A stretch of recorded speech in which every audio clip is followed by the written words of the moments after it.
Bonjour à toutes et à tous, bienvenue dans le Club Pantio, ravi de vous retrouver pour une nouvelle émission, enfin ravi concrètement, on le fait parce qu'il faut le faire, hein, c'est, voilà, on prolonge le massacre, hein, comme je viens de le tweeter, c'est très compliqué, donc on se retrouve eh bien, dans cette émission, toujours en direct sur Twitch, pour parler de ce match, de cette purge, de ce massacre, voilà, de l'OGC Nice, défaite au stade Francis Leblay à Brest, 1 but à 0. Il y a quand même pas mal de choses à dire, peu de positivisme, forcément, vous vous en doutez bien, si vous êtes sur ce live. On est en présence de Anto déjà dans un premier temps. Comment ça va, Anto? Bah écoute, ça va, ça va. On va dire, moi, comme je disais un peu avant, je m'attendais à rien. Je savais que ce match allait être compliqué. Je pensais qu'on allait gagner, honnêtement, quand même. Mhm. Je pensais qu'on allait mettre un peu plus d'envie, quand même, tu vois. Et je pense que ça aurait suffi parce que Brest est une équipe vraiment nulle. Désolé, mais c'est vraiment pas très bon. Tu vois, comparé à Auxerre, par exemple, qu'on a joué il y a pas longtemps dans la course au maintien, c'est pas très très bon. Donc c'est un peu dommage, mais sinon ça va. Écoute. C'est une équipe, comme tu l'as dit, footballistiquement assez pauvre, qui est gérée par un coach voilà. Euh, Ouais. je vais rien Ouais. dire pour rester Non. poli, mais j'ai beaucoup de dégoût pour ce personnage-là, qui est Eric Roy. Jérémy est également là, parmi nous, dans cette émission. Il est en forme. Il a aiguisé ses couteaux de cuisine. Comment ça va, Jérémy? Et salut à tous. Bah écoute, je commence à avoir l'habitude des dimanches un peu désastreux là, hein. On les collectionne. Tu sais, les dimanches où tu te dis, ah, Lille est un peu en difficulté, puis Lille retourne le match, et après à 15h, tu as un match de Nice magnifique. Non, mais c'était un après-midi compliqué. Ouais. Comme Anto, quand j'ai vu la compo, je me suis dit, bon, ça va être dur, mais je suis quand même déçu après le match parce qu'on n'a vraiment pas vu grand-chose, malheureusement à part des choses catastrophiques. Donc, non, ouais, c'est compliqué, mais bon, ça va. On est là pour en débriefer tranquillement. Voilà, on se serre les coudes cet après-midi, ça va aller, on est ensemble. Alors, Jérôme, le supporter brestois, a quelques minutes de retard puisqu'il était au stade, tout simplement. Donc, il va pas tarder à arriver dans l'émission. Ne vous en faites pas. Jérôme, t'en as parlé, la composition. Alors, c'est vraiment, on va dire, le premier sujet important à traiter, je pense. C'est eh bien ce turnover important décidé par Didier Digard. Barclay titulaire, Belayan, Buonani, Brahimi, Amraoui, Mendy, tous ces joueurs-là titulaires pour ce match. Euh, je vous rappelle quand même qu'en conférence de presse d'après-match à Bâle, Digard avait dit la chose suivante. Alors, les termes exacts, c'était voilà, moi je suis un gagnant, je veux gagner tous les matchs et les choix vont être dictés par ça. Bon. Euh, le message est clair, Anto, tout sur la Conférence League. Là, il n'y a plus de doute. L'OGC Nice est décroché en championnat. Alors, mathématiquement, c'est encore jouable, mais ça reste quand même difficilement envisageable. Tout sur la C4, c'est un peu le message de Digard lorsqu'il te sort cette compo. Ouais, clairement, clairement. Ouais, moi, je pense qu'après le match de Paris, quoi qu'il arrive, c'était fini, quoi. Tu vois, après la défaite à Paris, même si on n'avait pas à rougir du résultat et tout, mais c'était fini. Donc, moi, je le comprends, tu vois, je suis pas en colère contre Gigard ou quoi que ce soit. Je comprends à peu près que tu es lâché le championnat.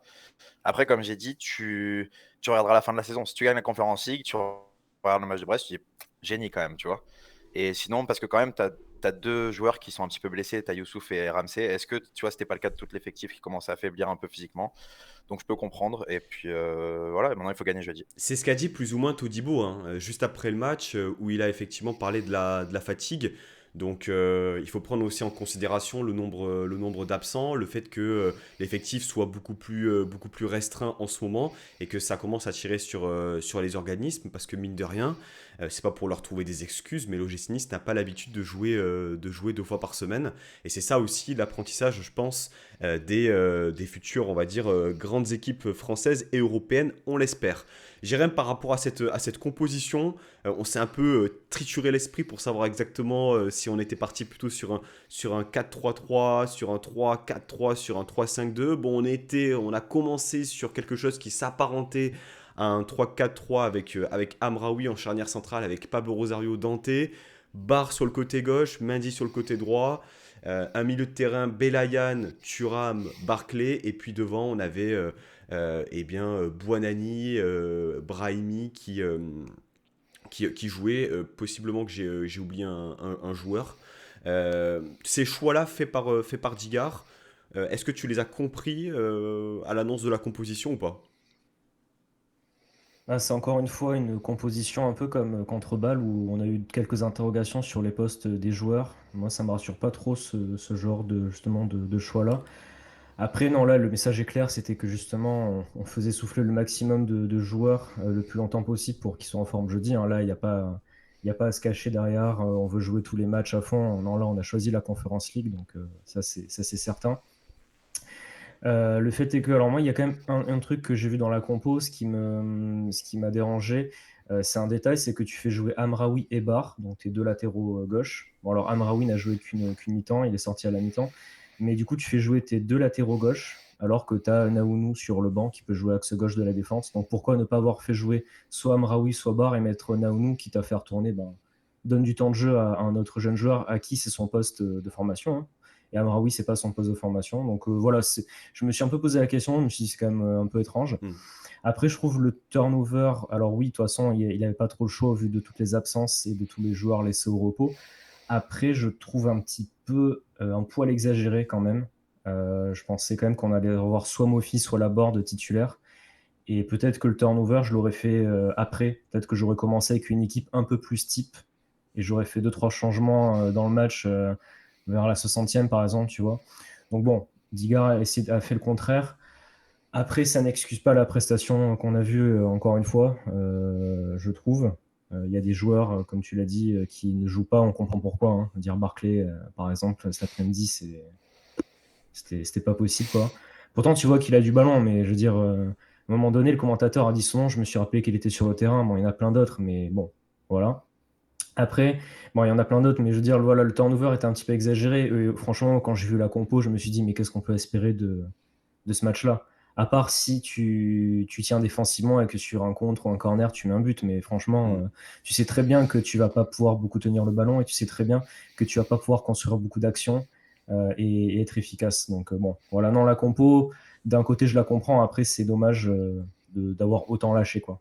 Et tu prends ça dans un contexte déjà où tu joues à l'extérieur contre une équipe qui se bat pour le maintien, dans un contexte où tu enchaînes des prestations incomplètes, où tu ne gagnes plus, parce que mine de rien, lorsqu'on met les prestations bout à bout, hein, qui sont très moyennes ces derniers temps, on ne gagne plus. On ne gagne plus. Turnover par pas turnover, on ne gagne plus. Je te rejoins, Jérém, sur le fait qu'il y ait eu effectivement beaucoup de turnover. Je suis d'accord avec toi. Moi, ça m'embête quand même, profondément, que, eh bien, on ait baissé les armes. Je le comprends parce que je me dis qu'il y a énormément d'absents, etc. Mais ça me gêne parce que on a fait quand même des belles choses en début d'année.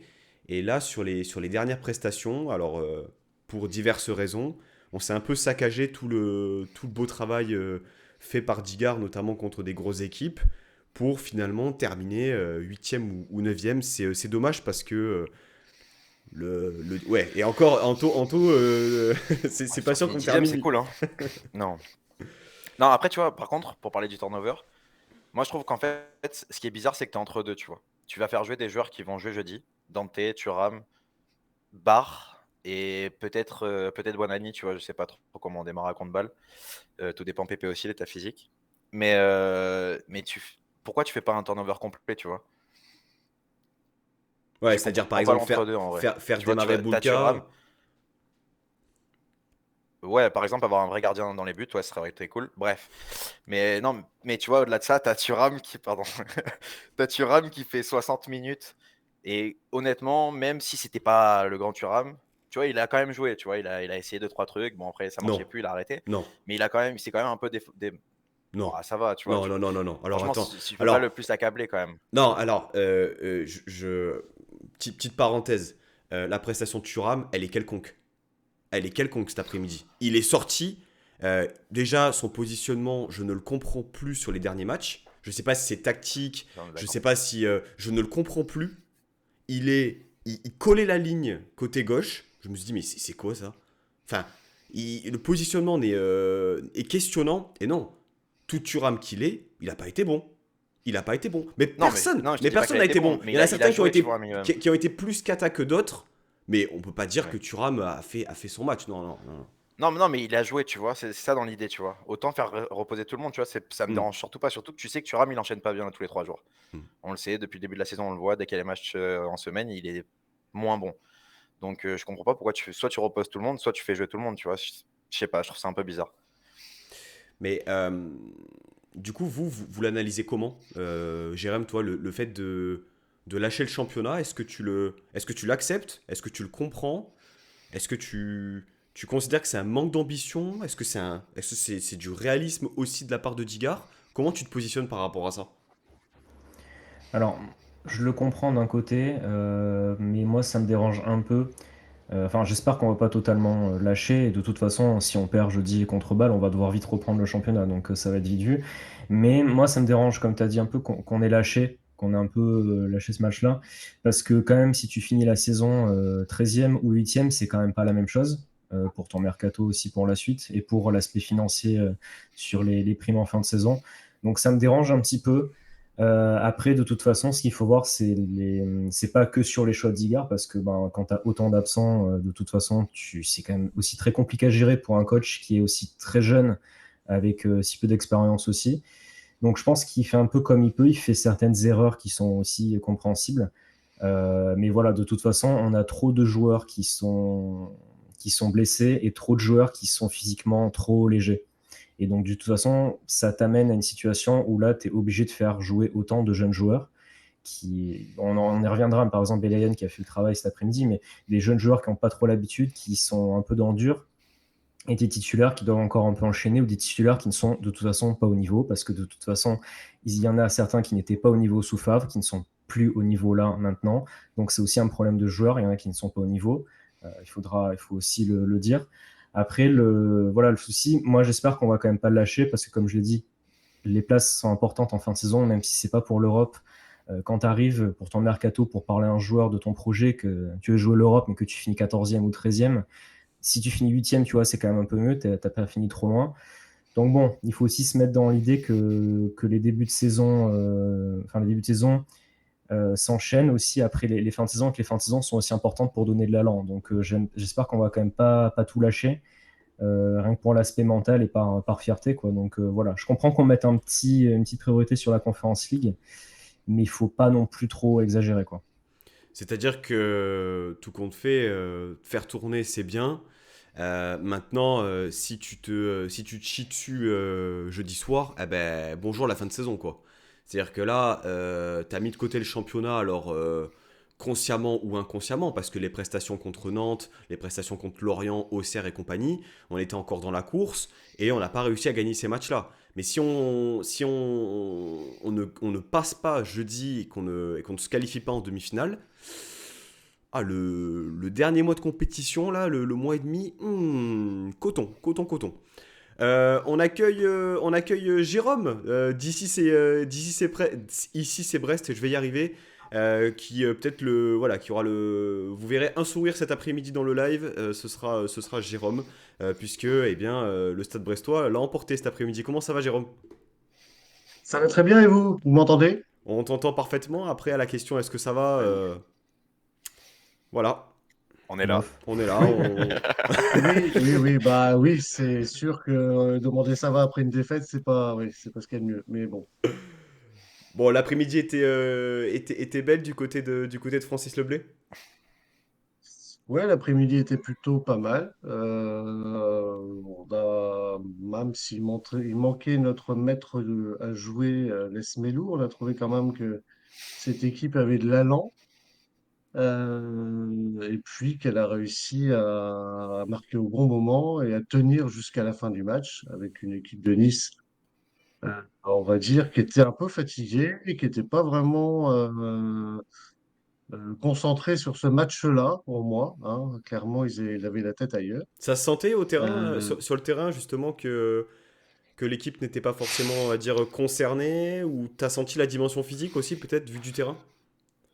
Ouais, ouais, on a vu qu'il n'était pas. Enfin, il y a eu quelques erreurs techniques, des passes, tout ça, un peu manquées. Euh, ouais, on a moi qui regardais un petit peu les matchs de Nice, je trouvais que il y avait moins de, il y avait moins, ils se trouvaient moins dans les espaces, ils avaient du mal à se dégager. Enfin voilà, moi je trouvais cette équipe de Nice un peu timorée et fatiguée. On l'a vu hein, à la fin de la première mi-temps. Euh, les changements en deuxième mi-temps avec l'entrée de Mbofi, tout ça, n'ont pas franchement apporté quelque chose. La board après non plus. Donc bon, pour moi, cette équipe de Nice là, elle n'était pas à Brest, quoi. Elle était déjà dans son match retour de Coupe d'Europe. Alors, je On sais pas ce que y, vous en pensez, on y, mais on y c'est viendra mon ressenti à justement. moi. On y viendra justement, on se posait un peu la question avant que tu arrives justement par rapport à ces choix-là, parce que tu auras constaté aussi que sur la composition de départ de Didier Digard, il y a eu quand même énormément Mm. de Ouais, changements, de des turnover. joueurs qui étaient, Mm. un peu moins vus ces dernières semaines, qui Mm. ont eu du temps de jeu, et voilà, se questionner sur est-ce que c'est le bon choix finalement, parce que à tout miser sur la Conférence League, si tu ne passes pas jeudi prochain, bah, t'as un peu le bec dans l'eau, quoi. Et t'as plus le C'est championnat ça. pour te dire ah ouais, mais bon, les points, on les perd en début de saison. On les perd sur les dernières semaines aussi par rapport à ces matchs abordables. Mais le point suivant, il est nommé.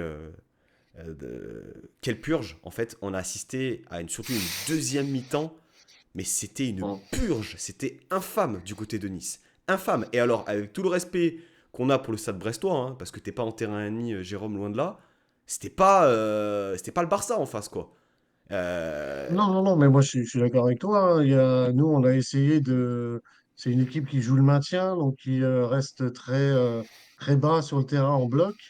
Et on a défendu, et les gars se sont battus, quoi. C'est ça qui a fait que on a réussi à maintenir ce score-là. Mais en face, on a vu que oui, Nice n'était pas dedans, quoi, clairement, avec l'équipe que vous avez, les individualités. La board, il aime souvent marquer contre nous, ben là, ça l'a pas fait.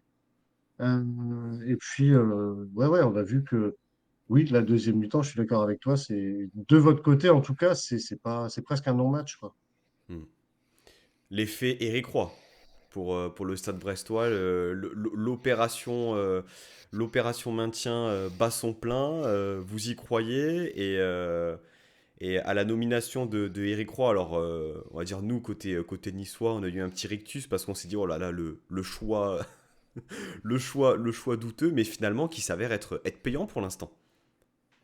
Ouais, c'est plutôt payant. Nous aussi, on a été surpris de voir arriver Eric Roy, qui n'a pas entraîné depuis 10 ans à Brest. Bon, c'est un choix qui s'avère judicieux pour l'instant. Il a réussi à remotiver les troupes, à faire disparaître les mauvaises choses négatives de l'ère d'Erzakarian, ce qu'avait commencé à faire déjà le trio interne du Stade brestois, Bruno Grougy, Lachuer et Bourgis.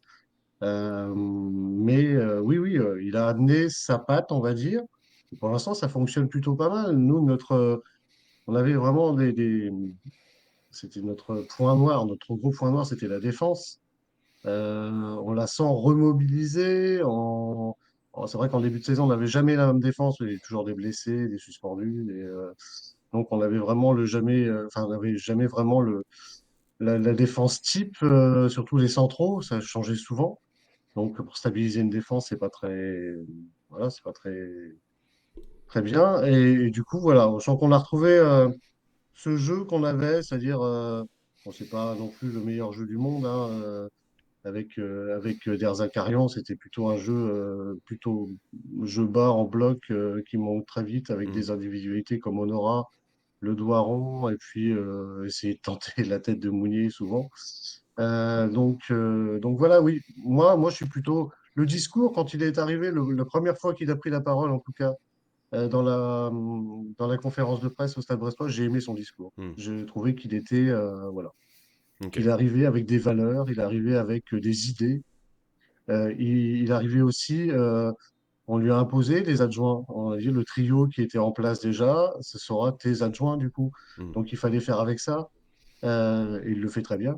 Ils s'entendent à merveille. Pour l'instant, ça fonctionne.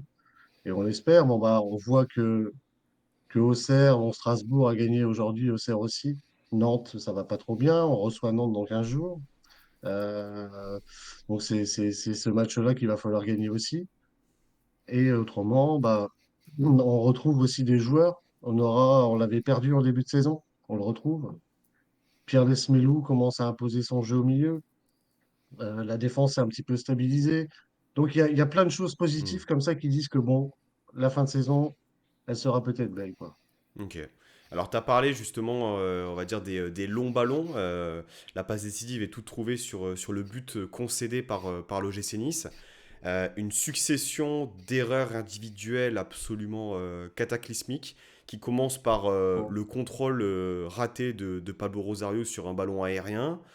S'ensuit un centre de Kenny Lala non attaqué par Melvin Barr. Tiens, quelques jours après le but pris au FC Bâle, comme quoi on ne change pas une équipe qui fait match nul ou qui perd d'ailleurs. Le duel aérien, alors on l'a su, hein, il suffit de lire un peu la presse nationale ou de s'intéresser un minimum au championnat de Ligue 1 que le jeu aérien c'est un des points forts, si c'était le point fort du stade brestois. Antoine Mendy s'est fait dévorer par le doigt Bon. rond sur le duel aérien. Et puis, lorsqu'on a un gardien de la trempe de Kasper Schmeichel qui n'est absolument plus décisif, on encaisse ce but. Jérém, ces successions d'erreurs individuelles, on les voit de plus en plus. Et la solidité défensive, finalement, on dit exactement les mêmes choses que jeudi soir. La solidité défensive qui était un peu la marque de fabrique de l'OGC Nice, même quand ça n'allait pas, là, aux abonnés absents. Ouais, on a dit la même chose jeudi soir et on a dit la même chose.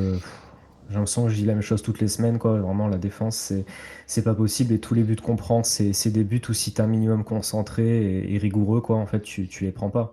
Et le problème en plus, c'est que voilà, on a cette défense qui n'est plus là et t'as un gardien qui est absolument plus décisif. Alors, il a fait un bon arrêt. Enfin, moi, on me rappelle de un jeudi soir qui était vraiment bon.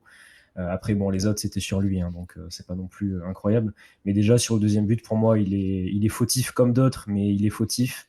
Et là, encore une fois, tu l'as rappelé, l'erreur, il y a plusieurs erreurs, hein.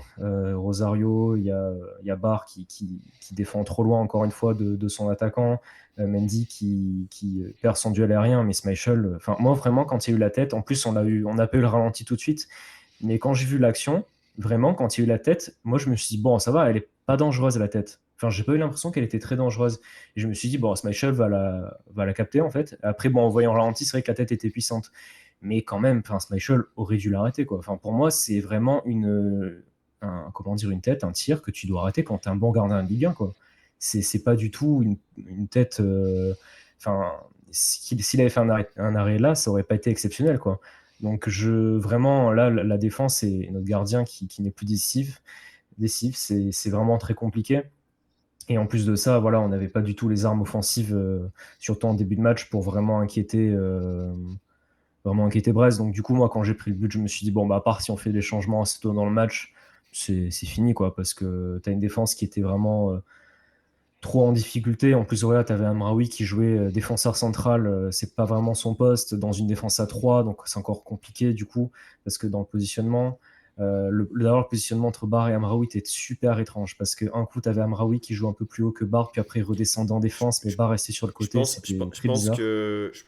que dès lors que Amraoui a pris un jeune, il a interverti avec Barr et Barr a glissé dans la charnière à 3 pour laisser le couloir à Amraoui. Je pense que Digard s'est dit il va peut-être moins être exposé défensivement. Ouais, sûrement, ouais. En ayant pris un jaune, je l'ai plutôt interprété comme ça. Mais tu fais bien de souligner quand même quelque chose. Le couloir gauche en première mi-temps, mais c'était un festival, une autoroute. C'était Amraoui, Bar, même Thuram qui était dans cette zone-là. Un laxisme assez incroyable. Toutes les offensives brestoises sont passées de ce côté-là et ils se sont régalés en taux. Alors, on va pas faire le procès individuel de Melvin Barr ou de Ayoub Amraoui, c'est pas l'idée. De toute façon, sur ce match-là, il n'y a rien à en tirer. très franchement, je pense. Mais enfin, c'est assez fou de se dire que ouais, tu concèdes finalement peu d'occasions, mais à chaque fois, t'es friable. Chaque fois. Ouais, puis ouais, on le dit, mais ce côté gauche, c'est même pas que sur les 3 derniers jours, tu vois. Ce côté gauche, depuis qu'on gagne plus un match, c'est tout le temps là que ça vient, tu vois. Notre côté gauche plus Michel, il est pas à gauche, mais bon, il sera à gauche du but, ce serait pareil, tu vois. Il a le même utilité, le mec. Et c'est Dante est catastrophique en ce moment. Aujourd'hui, c'est à peu près, mais il a pas été trop mis en danger, tu vois. Mais Dante est catastrophique. Là, ils mettent d'autres défenseurs centraux, c'est catastrophique. Les latéraux, c'est très difficile. Donc ouais, tu vois, on enchaîne. Et le problème, c'est que tu n'as même pas un mec à droite. Tu vois, avant, tu avais Lotamba qui il disait ok, c'est cool. Tu vois, tu as l'impression qu'il aidait un peu Todibo. Todibo, il est dans le dur aussi. Enfin, là, en ce moment, c'est cataclysmique la défense. Espérons qu'on soit bon jeudi. Tu vois, maintenant, y a que ça, mais ça fait peur. Tu vois, parce qu'on n'arrive plus à faire un clean sheet. Tu n'as plus confiance en personne derrière. Avant, même si des fois, c'était un petit peu. Tu savais que Todibo Dante, globalement, ça allait tenir. Maintenant, tu sais même plus. Tu vois, tu trembles. C'est pas normal. Mais c'est ça, il y a Better Call qui nous dit la défense c'est le plus gros chantier. Non mais vous vous rendez compte ce qu'on est en train de dire mi-avril sur cette saison. Alors on a eu quand même un certain nombre de galères assez incroyables sur la saison. Mais de là à dire que la défense c'est le plus gros chantier, on le sait que les latéraux sont les plus gros chantiers on va dire de l'effectif. Mais normalement la garantie c'était justement cette charnière ou même cette charnière à 3 aussi avec Youssouf qui n'était pas là cet après-midi. Mais ouais, défensivement, flippant. Que dire de plus. Peut-être parler un peu de positif. Là, Anto c'est pour toi. Ah, le roi. La première titularisation de Reda Belayan au milieu de terrain. Il a fait 90 minutes. Alors, j'ai pas un appui statistique. Je pense que Bertigno va nous le sortir si c'est pas déjà le cas. Mais une copie très propre. Aussi on va dire dans le contact, dans le duel, parce que malgré le fait qu'il soit, on va dire, assez frêle, il n'hésitait pas à mettre quelques tampons. Qu'est-ce que tu en as pensé en tout de cette première de Belayan en tant que titulaire? Moi, je suis trop content. Je suis trop content, surtout que tu sais, j'avais été un peu énervé. C'était quand qu'il était rentré, là, qu'il avait fait 15 minutes où c'était un petit peu galère, où il s'était fait défoncer, tu vois, par les Auxerre. supporters. Ouais, c'est ça, hein. Il se fait défoncer par les supporters. Je suis là, bon, quand même, les gars, attendez, tu vois, il a 18 ans. Et je suis trop, trop content. C'est propre à la sortie du ballon. Ça se bat, ça gratte des ballons. C'est intelligent. Tu vois, on va comparer avec l'autre numéro 6 qui est d'habitude là, c'est Pablo Rosario. On enlève Boudaoui, hein, qui est très fort. Mais tu vois Pablo Rosario, le placement qu'il peut avoir défensivement pour anticiper les passes et tout. Et Reda Belayan, bah, le mec, il a 18 ans, mais il est 15 fois plus fort, tu vois. Donc, franchement, il y a beaucoup de positifs. J'espère qu'on va le voir plus souvent. Surtout que bah, vu qu'on approche quand même de la fin du championnat pour nous, en tout cas qu'on le laisse de côté, je pense que c'est des mecs comme Reda Belayan, Buonani et peut-être Mendy aussi, d'avoir un peu de temps de jeu, tu vois, pour progresser. Mais ouais, trop content il ait sorti ce match et j'espère le voir plus souvent.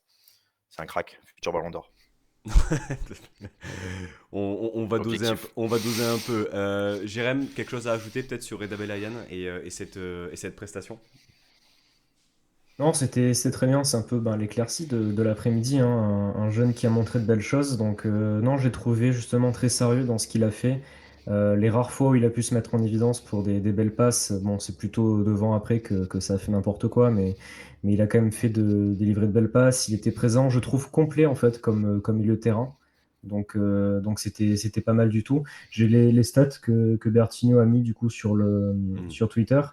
Il a quand même 89% de passes réussies, 100% de dribbles réussis, 75% de tacles réussis, 13 ballons récupérés et 56% de duels gagnés. Donc c'est quand même pas Hmm. mal pour une première titularisation en Ligue 1. Donc non, c'est vraiment un peu S'il y a un point positif à tirer cet après-midi, à en tirer de ce match, c'est Reda Beylaine, ouais, qui... Enfin, on l'a vu, on demandait à le voir, on l'a vu. Donc il a pu profiter de ce turnover-là et je suis content de l'avoir vu. C'est une belle promesse en tout cas. L'autre éclaircie aussi, vous allez me dire ce que vous en avez pensé, c'est Badreddine Buonani. Surtout en première mi-temps, en deuxième mi-temps c'était un peu plus compliqué. Je sais même pas, peut-être qu'il est sorti, je sais même pas s'il a fait 90 minutes. Je vous avoue que je Et, regardais, je regardais le match et Brian qui l'a remplacé. Ah oui, ouais. c'est Drew Non, Bryan ça qui aussi, l'a hein, remplacé, oui, c'est pour ça. T'avais lâché à ce moment-là, non? Ah oui, non, en fait, j'ai développé sur ce match-là la faculté de dormir les yeux ouverts. Je sais pas si ça vous l'a déjà fait, mais c'était assez dingue. Mais Badreddine Bonani, pour autant, assez intéressant. Je sais pas ce que vous en avez pensé. Intéressant. Il y a eu des situations, ça a été peut-être le seul un peu à mi-temps qui s'est réellement montré. Et quand tu compares, alors ça va faire mal ce que je vais dire, alors il évoluait peut-être pas à son poste aussi, mais la prestation de Bonani avec celle de Brahimi, ben, ça fait froid dans le dos, quoi. Je sais pas ce que ça a donné du stade, Jérôme, déjà, peut-être par rapport à Belayan, le petit Belayan au milieu de terrain. Est-ce qu'il t'a spécifiquement marqué ou Buonanni, peut-être des joueurs que tu découvrais, je suppose. Ouais, que je découvrais, ouais. Du coup, oui, oui, c'est, comme vous le disiez, c'était peut-être la seule point positif qu'il y avait au milieu de terrain avec Ryan, du coup. Et ouais, ouais. C'était. Moi, je vais pas me cacher que je regardais plus les rouges. Mais voilà, oui, oui, il y a ces aspects, enfin, ces joueurs-là, oui, sont sortis un petit peu du lot. Ouais. Buonanni, Jérém, ton avis sur sa prestation. Est-ce que tu as été convaincu? Alors, j'ai comparé avec Brahimi, peut-être d'une manière un peu dure, mais lorsqu'on compare aussi avec un joueur qui est actuellement blessé et qui joue au même poste, finalement, Buonanni montre qu'il a le niveau et l'envie aussi de grappiller des minutes. Et est-ce que pour toi, une prestation comme aujourd'hui, ça te convainc de le voir un peu plus et peut-être que si tu n'as plus rien à jouer en championnat en fin de saison, l'installer en tant que titulaire? Alors le niveau, il l'a. Je trouve que sur les matchs où il avait pu jouer, il avait montré qu'il était quand même intéressant. Après, cet après-midi, j'ai pas trouvé. Enfin, il a pas pu montrer grand-chose en fait, hein. On l'a pas vraiment vu. Donc bon après, malheureusement, on n'a pas vu toute l'équipe, donc c'est compliqué. Mais et quand tu as un milieu de terrain aussi inexistant, il y avait que Belayan qui montrait des choses, tu peux pas avoir beaucoup d'occasions à te montrer. Donc je trouve qu'en début de match, le premier quart d'heure, c'est le seul qu'on a vu un peu devant. Il a 2 frappes, je crois. C'est le seul qui s'est créé un peu des occasions, qui a montré des choses.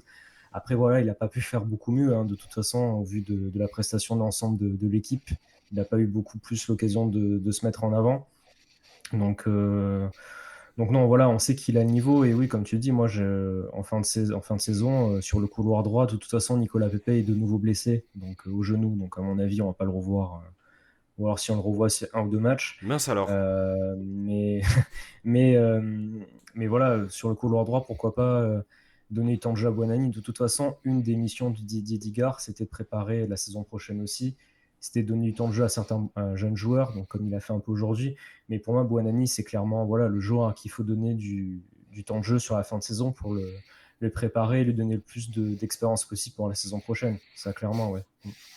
Anto, Buonanni, convaincu. C'est un peu Ah, carrément.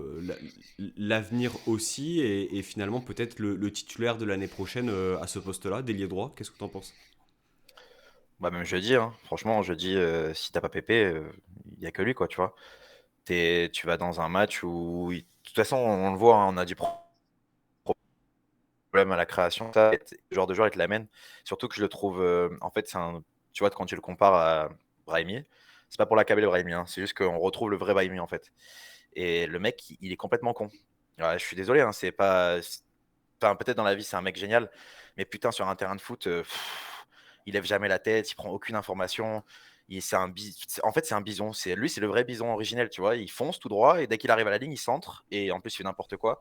Enfin, franchement, et tu compares avec Bonani, ce mec est trop intelligent, tu vois. Il a vraiment cette intelligence de jeu, il est technique. Il va falloir qu'il apprenne à être tranchant devant le but et à être plus incisif sur ses frappes parce que je trouve que c'est un défaut que je trouve de match en match. Mais c'est normal, hein, il a 18 ans, il faut qu'il progresse. Tu vois, lui, il a quelques lacunes. Tu vois, quand on compare à Mraoui, pour moi, Mraoui, peut-être ça sera un jour un joueur professionnel, mais pour l'instant, il a beaucoup trop de lacunes pour être titulaire dans une équipe même de Ligue 2, tu vois. Donc, ouais, Buonanni, c'est que du bon. Et moi, ça me dérangerait pas de le voir avec des vrais joueurs autour de lui, tu vois. Parce que quand tu vois le match de Ross Barkley, 28 ans, sélectionné en équipe d'Angleterre il y a quelques années, bah, tu te dis, ok, lequel a 18 ans, tu vois, Brahimi. Enfin, bref, c'était vraiment pas des cadeaux à côté de lui, donc très très content quand même de son match et trop content de l'avoir vu 75 minutes. Merci pour la passe décisive sur Ross Barkley parce que si on se base sur les différentes réactions sur Twitter, Barkley était plutôt intéressant. Alors, Ah, on n'a peut-être pas vu le même match parce que, à titre personnel, moi je comprends pas. Ce joueur est une énigme. Sans son CV, il n'est pas à l'OGC Nice. Parce que clairement, depuis qu'il est au club, alors grosse frappe de balle, rien à dire là-dessus. Le but à Rennes, très beau. Le doublé contre Montpellier, merci pour ça. Mais honnêtement, déjà à chaque fois que tu as un gros plan sur lui, il paraît cuit. Qu'il ait fait 10 minutes ou 75, il est au même état de fatigue. C'est gravissime quand même. C'est gravissime à ce niveau-là. Je remets vraiment en doute son hygiène. et puis il Et court pas, hein. Non, le pire, c'est qu'il court pas en plus. C'est un truc de fou. Il bah, ne court pas sur un terrain de c'est foot. voilà, c'est pas le plus impressionnant dans les replis défensifs. Alors oui, il a peut-être effectivement une qualité technique qui lui permet de faire certaines choses, par exemple frapper sans élan en première mi-temps. Mais qu'avez-vous pensé de la prestation de Ross Barkley? Est-ce que je tire un tableau vraiment trop trop brouillon? Jérém, toi, objectivement, tu en as pensé quoi?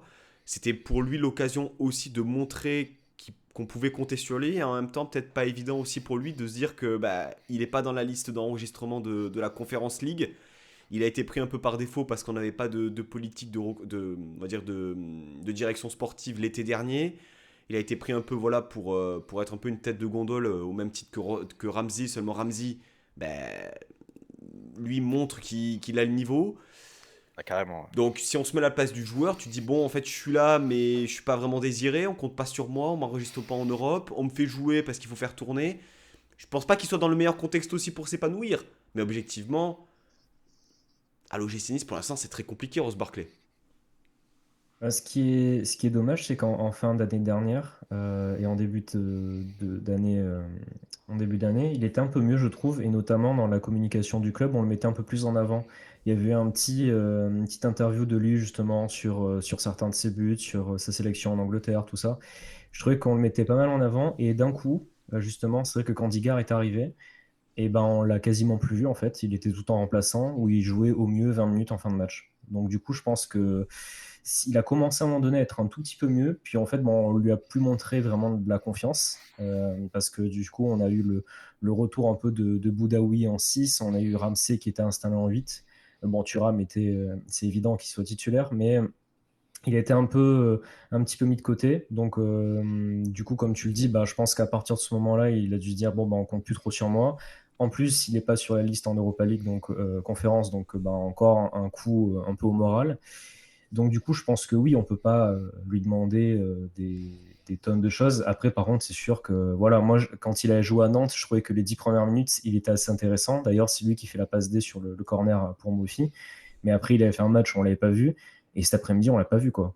Enfin, moi vraiment, comme je le disais tout à l'heure, à un moment donné, ben, le commentateur m'a fait rire parce qu'il a dit, oula, attention, Ross Barkley. Alors déjà, attention, parce que alors qu'on n'avait pas d'occasion. Et Ross Barkley, je me suis dit, c'est vrai qu'il n'est pas sorti. Je ne me Hmm. rappelais même pas qu'il était sur le terrain, mais vraiment, je pensais qu'il était sorti, hein. Et non, il a fait un match sans. Enfin, on l'a pas vu, quoi. La seule chose dont je me rappelle, c'est quand justement il décale Mendy qui fait le centre sur la frappe de Buonanni, qui malheureusement, voilà, c'est tout. Je ne me rappelle que ça de son match. On l'a pas vu.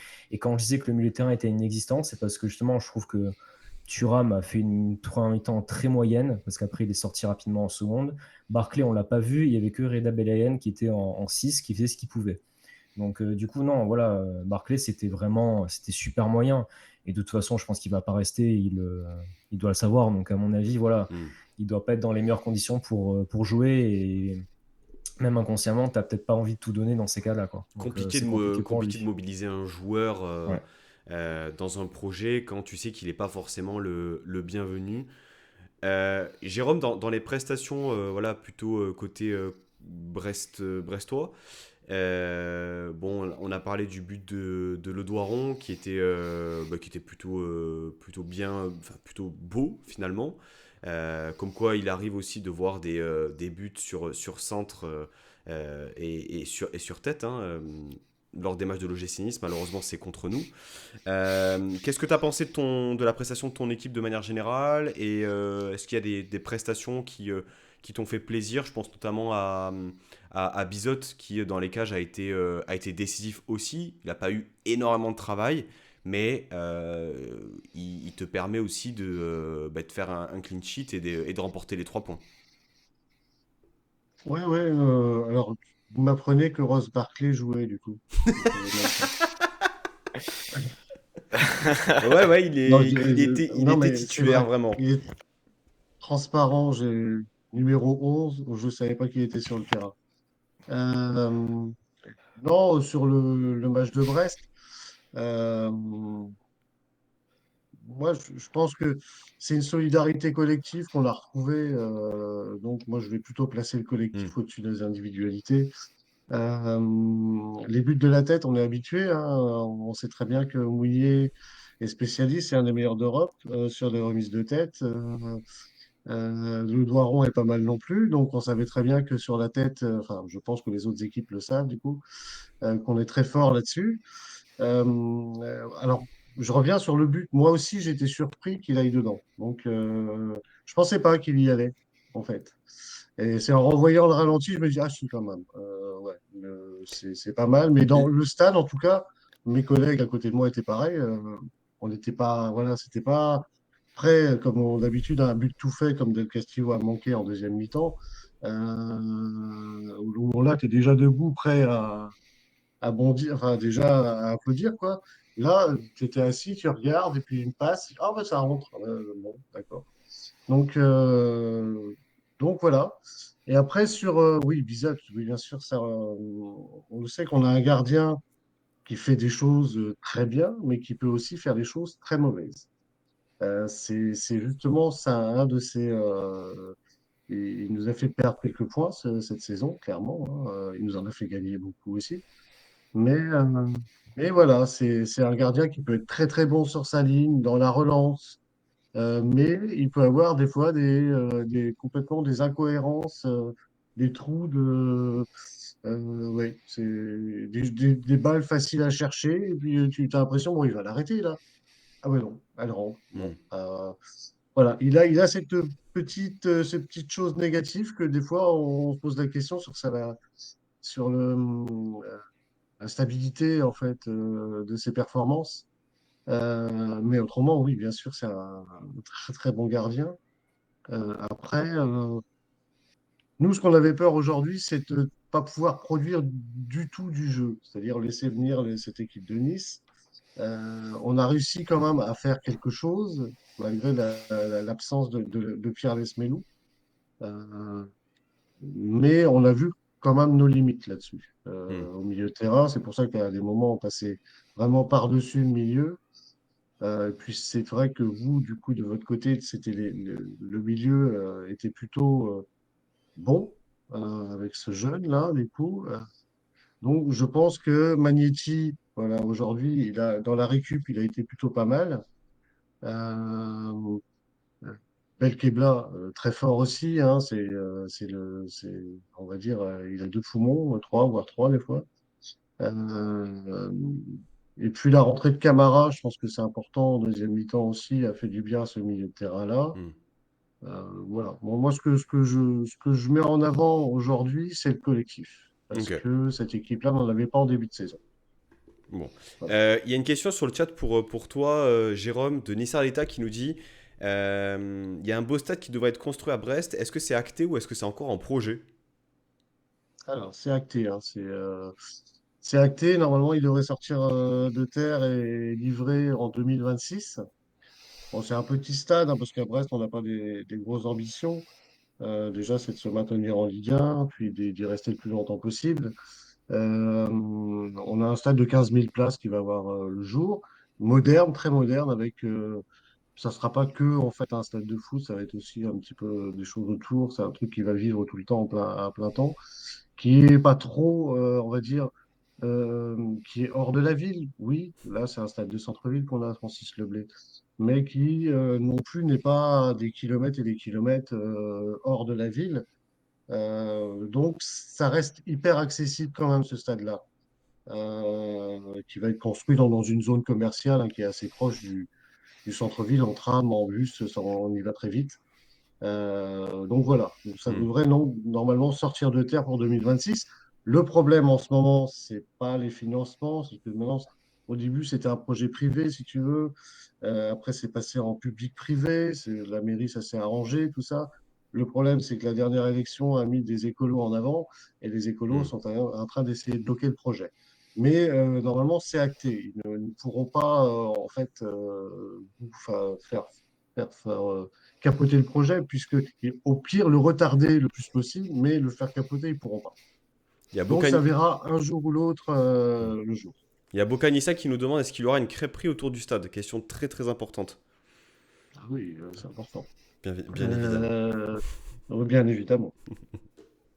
Et un bar aussi, le penalty. Pour ceux qui sont déjà venus à Brest, c'est emblématique, le bar, le penalty derrière le stade. Il y J'ai aura un failli, penalty alors bis. pour être totalement honnête, Jérôme, j'ai failli venir cet après-midi faire le déplacement à Francis-Leblay. Voilà, finalement je me suis ravisé et c'était, je pense, l'une de mes meilleures décisions voilà, Ouais, depuis mon existence. on avait un soleil azuréen. Aujourd'hui, il fait super beau. Ouais, Donc mais voilà. il y avait que le T'aurais pas soleil été dépaysé. il y avait que le soleil qui était azuré, hein, vraiment. Hein, c'est non, mais Donc ok, voilà. ok. Bon ben et Pierre Lesmelou absent. Alors on en avait parlé avec Brestonner au match aller. Mhm. C'était le match aller intervenait justement après la mise à l'écart, il me semble, de Derzakarian de mémoire. Et c'était l'un des tout premiers matchs du trio, si ce n'est peut-être le premier de mémoire. Et Pierre Lesmelou avait été un peu intronisé comme étant, on va dire, la plaque tournante du jeu brestois. Et de mémoire, il avait fait un super match. Comment vous le percevez, vous, dans la communauté brestoise, Lesmelou j'ai vu aussi qu'il portait régulièrement le brassard, donc je suppose aussi que c'est On- un gage de confiance aussi pour le joueur. Ouais, c'est clair. Je pense que Derzakarian l'a mal utilisé quand il a été recruté. Parce qu'il peut jouer, c'est un milieu très complet. Hein, il peut jouer en 6, il peut jouer en milieu relayeur. Enfin voilà, il peut faire plein de choses. Et puis il a été mal utilisé par Derzak. Et puis bon, après, l'équipe a perdu totalement en cohérence et en football. Donc, du coup, quand le trio est arrivé, oui, ils lui ont donné un rôle, c'est celui d'être vice-capitaine déjà. Mhm. Euh, oui, qu'est-ce qu'a confirmé Eric Roy, et de donner plus de responsabilités et le placer au milieu dans son meilleur poste, en fait. Parce que lui, il a la science pas pour nous en tout cas, il a cette science-là des passes, justement de percer les lignes grâce à sa vision du jeu. Euh, donc oui, ça c'est un gros apport pour nous, en tout cas au milieu de terrain, c'est ce qui nous manquait, euh, clairement, et pour pouvoir proposer un peu de jeu quand même. Donc voilà, pour nous, c'est une très très bonne arrivée. Puis il est concerné. On voit qu'il est Mhm. concerné. Il a aussi, je pense que son expérience anglaise a fait qu'il s'est un peu aguerri. Euh, il a plus d'agressivité dans le bon sens, des fois dans le mauvais. Il se prend beaucoup de cartons quand même. Donc voilà, il a vraiment cette grinta-là d'essayer de se battre. Et je pense que c'est pour ça qu'on lui a donné un rôle un peu plus important dans l'équipe. Euh, je pense que c'est un meneur d'hommes, quelque part. Ok. Bon, un bilan pour l'instant plutôt positif. Anto, Jérém, un sujet, peut-être quelque chose à aborder qu'on n'a pas abordé, une prestation individuelle. Anto, je crois que tu avais peut-être quelque chose sur le trio magique, le trio gagnant, si je puis l'appeler ainsi.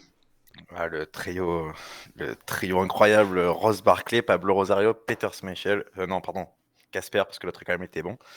S'il vous plaît, quittez mon club si vous m'entendez. Dégagez, prenez la porte pour 0, on s'en fout, cassez-vous, dégagez très loin, le plus loin possible. C'est une honte de proposer ça aujourd'hui. Tu, tu as 28 ans, tu es censé être, allez, entre guillemets, les cadres de l'équipe, parce que quand même, à côté de toi, enfin, à côté d'eux, il n'y avait que des bambins. Et franchement, ce que tu montres encore aujourd'hui, mais c'est tous les matchs, c'est pareil, tu vois, c'est toujours les mêmes choses. Et peu importe qui joue à côté d'eux, ils sont toujours pareils. C'est une honte de proposer ça. Et franchement, barrez-vous vite. Barrez-vous vite. Même, je préfère des mecs tu vois, Joe Bryan, il a fait 15 minutes. J'espère qu'on le reverra plus. Mais au moins, tu vois, lui, il est là, il a mis un pied dans la tête de l'adversaire. C'est cool, tu vois, au moins tu rigoles un peu, quoi. Eux, même pas, tu rigoles, ils font rien, ils bougent pas, tu vois. Enfin, franchement, c'est une honte et c'est fait partie des premiers dossiers qu'il faudra dégager cet été, quoi. J'espère. Le message est passé, donc on s'adresse directement à Florent Gisolfi s'il passe par là. Voilà. On te salue déjà, Florent. Ouais, ouais. Mais voilà, il faut vraiment faire quelque chose. Et le poste de latéral gauche, on le répète, hein, depuis d'Albert, hein, il n'a pas été pourvu. Voilà. Jérém, Racine Colli. toi, peut-être quelque chose à ajouter. Là aussi, prestation individuelle, ton dossier personnel.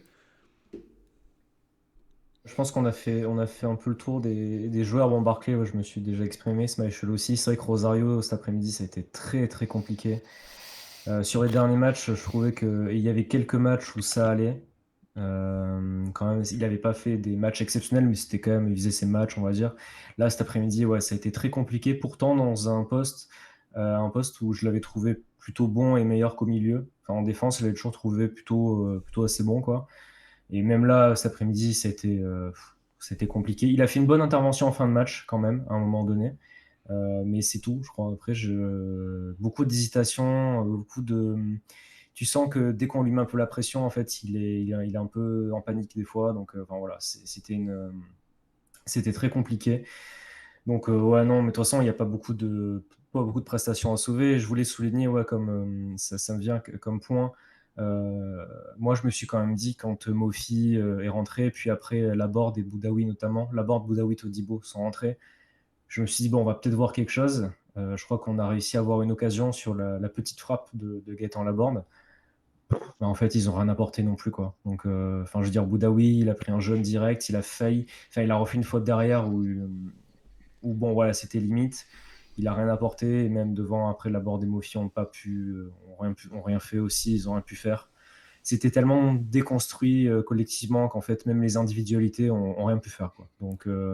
C'est là que ça pose Donc question voilà. sur le turnover finalement. Parce que tu fais le choix, Ouais. comme on le disait en début d'émission, de changer drastiquement ton 11. Tu fais rentrer tes titulaires habituels. Je sais plus exactement si c'était à l'heure de jeu environ. Mais finalement, tu te trompes dans les deux cas. Parce que, hormis peut-être Belayan et peut-être un peu Buonani qui ont donné satisfaction, le reste, c'est à jeter. Tu te dis qu'en faisant rentrer les titulaires habituels, tu vas peut-être rehausser un peu ton niveau dans l'espoir d'égaliser, peut-être remporter le match. Finalement, ça se passe pas du tout, ça se passe pas du tout comme tu l'attends. Encore une fois, hein, je jette pas la pierre sur le coaching de Digard, mais encore une fois, tu termines le match en te disant que les choix qui ont été faits, et là pour le coup, c'est vraiment un choix, on va dire, de d'homme, hein, on va dire de turnover, de coaching. C'est même pas du dispositif là, c'est purement un choix d'homme et de timing aussi. Ça l'a pas fait. Et donc on va tout doucement, gentiment se tourner vers jeudi parce que là on est à cran. On sort d'une défaite et surtout d'un match absolument abominable. Euh, Toute notre saison repose en partie sur jeudi soir. On est dans des conditions optimales, tu es à la maison, il va y avoir pour l'instant au moins 25 000 personnes à l'Alliance Riviera. Tu es contre un adversaire quand tu as fait match nul, qui a montré des qualités sans être pour autant impressionnant. Si tu ne passes pas jeudi, là, c'est très compliqué. Alors, on va pas semer le pessimisme dans cette émission, c'est pas l'idée. Mais est-ce que déjà, Anto ou Jérém, enfin, l'un de vous qui souhaite s'exprimer, on y croit forcément ce match-là, mais dans le contexte actuel, il va falloir qu'on sorte un vrai match. Un vrai match qu'on n'a pas sorti depuis un certain temps. Et c'est ça qui m'inquiète. Qu'est-ce que vous Ouais, en pensez, non, vous? non, là, c'est sûr qu'il va falloir commencer à. Bah, il va falloir faire un match à un moment donné, quand même, hein. Un match un peu cohérent, un peu bon. Complet? Voilà, un peu complet. Moi, je reste quand même confiant parce que là, cet après-midi, on avait plein de joueurs qui n'étaient pas là. Notamment, on sait au milieu de terrain, par exemple, que Ramsey est très important. On sait aussi l'importance que Youssouf a eu depuis son arrivée, il n'était pas là. On va avoir ces retours-là. Les joueurs se seront bien reposés, en tout cas, ils se seront bien reposés. J'espère qu'ils pourront sortir un gros match parce que de toute façon, voilà, il nous reste cette compétition-là. On est à un match d'une demi-finale au moins, donc j'espère qu'on va tout donner. J'espère qu'on va faire un gros match. J'ai vu que Bâle a joué contre Berne cet après-midi. Ils ont fait un peu tourner Mm. aussi. Pas autant que nous, mais ils ont fait un peu tourner. Donc non, j'espère qu'on va se qualifier pour avoir au moins quelque chose à sauver de cette saison-là, hein, parce que voilà, pour l'instant, bon, notre parcours est sympa en Coupe d'Europe.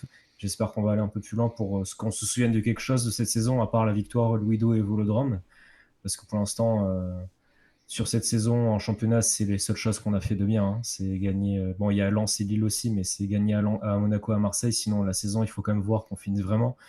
On fait quand même un championnat qui est pitoyable, hein, quand même, je trouve. Surtout dans le jeu, on a dû faire 5 bons matchs, quoi, et je suis gentil. Donc non, il va falloir à un moment donné comprendre que si on veut jouer l'Europe, il va falloir arrêter de jeter la moitié des matchs à la poubelle, quoi. Donc non, j'espère qu'on va faire un gros match jeudi, qu'on va sauver un peu notre saison. C'est toujours mieux de préparer un match de cette importance en ayant fait bonne figure 3 jours avant. Dans ton championnat, la dynamique est immonde, ça n'aide pas.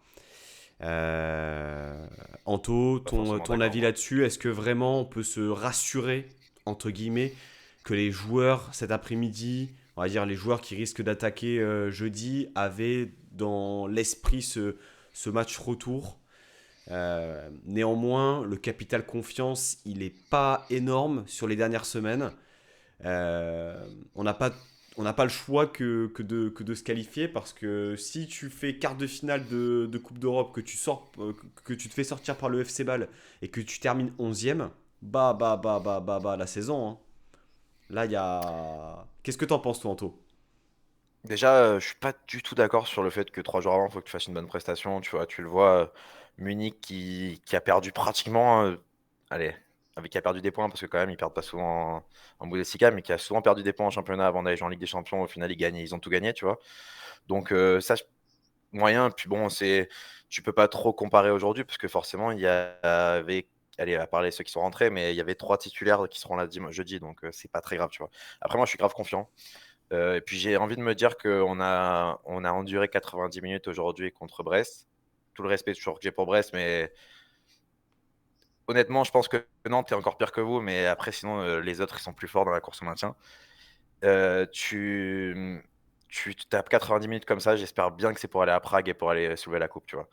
Donc, non, moi, je suis confiant et j'espère vraiment que, tu vois, notamment, je trouve que c'est intéressant ce que tu as dit, Jérémy, justement, sur le fait que les entrants, ils n'ont rien fait et l'abord le plus frappant, tu vois.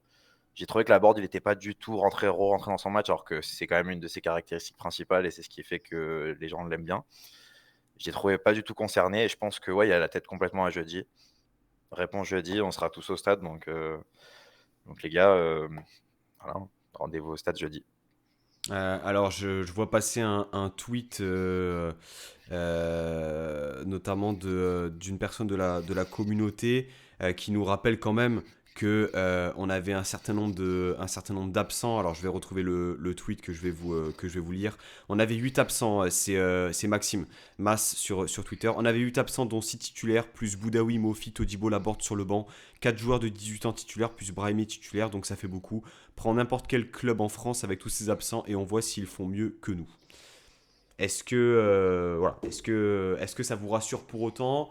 C'est factuel, c'est réel. Jérém, est-ce que... Non, ouais. Oui, c'est réel, hein, c'est ce qu'on a dit, c'est ce qu'on a dit au début. De toute façon, le principal problème, encore une fois, et moi c'est ce qui m'énerve le plus et ce qui me frustre le plus depuis pas mal de saisons, c'est que de toute façon, on a tout le temps des blessés. Et on a tout le temps trop de blessés. Ça, c'est le principal problème et c'est pour ça qu'on en est là aujourd'hui et qu'on a ce turnover-là, hein. Sinon, Didier Digard n'aurait jamais eu besoin de faire autant tourner. Donc non, ça c'est le principal problème. Après, oui, bien sûr que si les autres clubs avaient eu autant d'absents, ils auraient été en difficulté comme nous. Après, honnêtement, je vois rarement des clubs qui ont autant d'absents, surtout des clubs qui ont des coupes, qui veulent se qualifier pour des coupes d'Europe ou se battre pour des coupes d'Europe. Enfin, dans les autres clubs, Marseille, Rennes, Monaco et les autres, je vois rarement autant de blessés, quoi. Donc ça, c'est le principal problème à régler de toute façon. J'attends de voir une préparation avec notre nouvelle cellule de performance.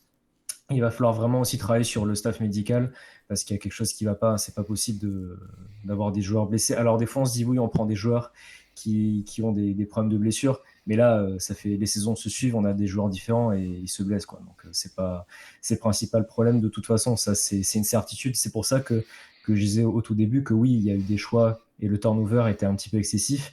Mais après, Didier Digard, surtout dans une situation aussi où il a à la fois des joueurs fatigués et à la fois un nombre de blessés qui est trop conséquent. Donc après, lui aussi, il a ce contexte-là qui est pas facile. Ça, c'est sûr qu'il faut le prendre en compte. Messieurs, écoutez, je pense qu'on a fait le tour. Pour le Stade Brestois, Jérôme, on vous souhaite quoi? On vous souhaite un maintien en Ligue 1, l'objectif. Oui, Euh, c'est ça. ouais. C'est ça, un match en Ligue 1, ouais, ça va être compliqué, hein. La dernière ligne droite est assez plutôt favorable parce qu'on a une fin de saison, on va dire, avec 2 matchs à domicile d'affilée contre Auxerre, Clermont. On va se déplacer à Ajaccio. On va à Marseille en fin de saison et on reçoit Rennes. Donc, c'est les 2 derniers matchs. C'est cela, il faudra avoir acquis, je pense, Hmm. le maintien avant ces 2 matchs-là. Mais clairement, oui, je rebondis sur ce que disait Anthony. Du coup, moi, j'ai été voir, parce que je travaille entre la Bretagne et l'Alsace, et pour l'Alsace, j'ai été voir Strasbourg-Auxerre. Et franchement, oui, c'est au-dessus de nous, hein, clairement, les deux. Euh, Même si Auxerre, hein, il y a beaucoup de bonnes individualités, ils ont réussi à trouver un collectif, ça c'est bien ça aussi. Mais oui, clairement, Strasbourg n'a rien à faire là. Et puis, non, oui, oui, nous, c'est le maintien. La 16e place, voilà. Les quatre. On sait que Angers, Troyes, Ajaccio, c'est presque terminé pour eux. On va dire, même si comptablement, on va dire, Hmm. officiellement, c'est pas terminé pour eux, mais ça va être hyper compliqué. Mais oui, ça va jouer entre Strasbourg, nous, Nantes, Auxerre. Voilà. C'est un petit Hmm. championnat qui va. Alors, le calendrier de Strasbourg, c'est compliqué. Celui d'Auxerre, un petit peu plus simple. Nous, on est derrière. Nantes, ça va être compliqué aussi. Ils ont un gros calendrier. Donc, Strasbourg et nous, on a le plus de chances, en fait. Un des deux va rester cette saison en Ligue 1. Et on espère que ça soit nous. Bon, bah écoutez, on te le souhaite, on te le souhaite en tout cas. Jérôme, merci pour ta venue dans l'émission.